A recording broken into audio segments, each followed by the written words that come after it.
So the majority of us spent the time there on base. We were fortunate that we didn't have any basic training going on because it was Christmas time. So we spent our time just laying around in the barracks and what have you.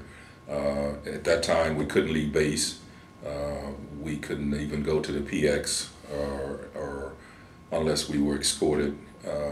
So it was a very it was a very homesicking time, you know, being the fact that it was at Christmas. But we survived it.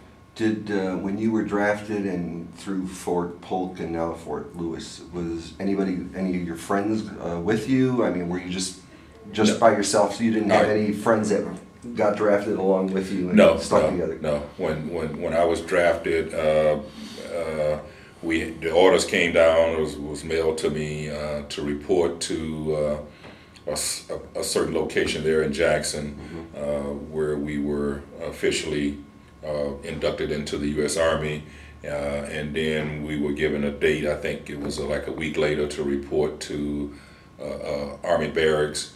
We reported to this Army barracks and eventually taken out to the airport and put on an airplane and flown to Fort Polk, Louisiana. Now, what about the coming from Jackson, Mississippi in 1965, and now you're in Fort Lewis, Washington? The culture shock of any culture shock? Not really. I guess the biggest difference that I had to overcome was the weather. Jackson, Mississippi is very hot, very humid. Jackson, Mississippi is only 180 miles from the Gulf Coast, so I grew up there, born and raised there, and was very accustomed to very hot, very humid weather. Winters in Jackson, Mississippi at that point in time was probably the medium temperature in the wintertime was probably 68 degrees. And I can remember Christmas time out with shorts and t-shirts on, riding bikes and skating up and down the neighborhood or what have you. So going to Seattle, Washington, or the Fort Lewis, Washington area, where there was snow. It was one of the first times that I'd seen a big snowfall.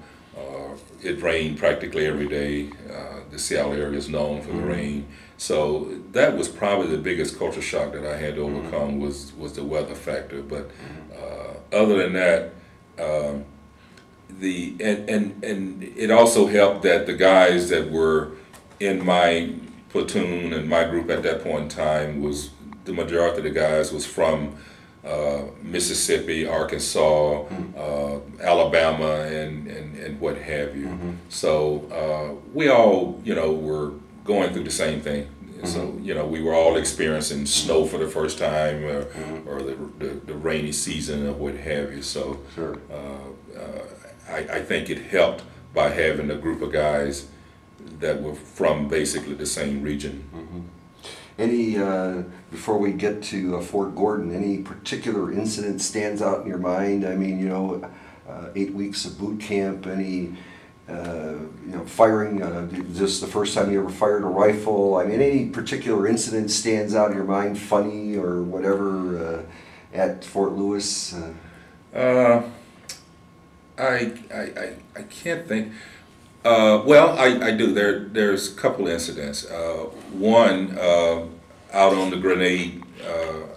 I've been a hunter and a fisher practically all my life. My father and my uncles and all was hunters, always deer hunt and went fishing and what have you. So I was always accustomed to, had fired a weapon before and was kind of accustomed to the woods and what have you, fishing and things like that.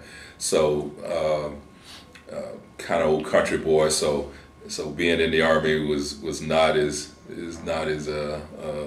much of a surprise as a New York City boy who would never never seen that. But there was one incident I can recall out on the throwing of the hand grenade where you pull the pin and you hold it for a few seconds and then you throw the grenade or what have you. And there was one soldier that froze and held on to it, and the sergeant standing there next to him had to knock it out of his hand, and there was a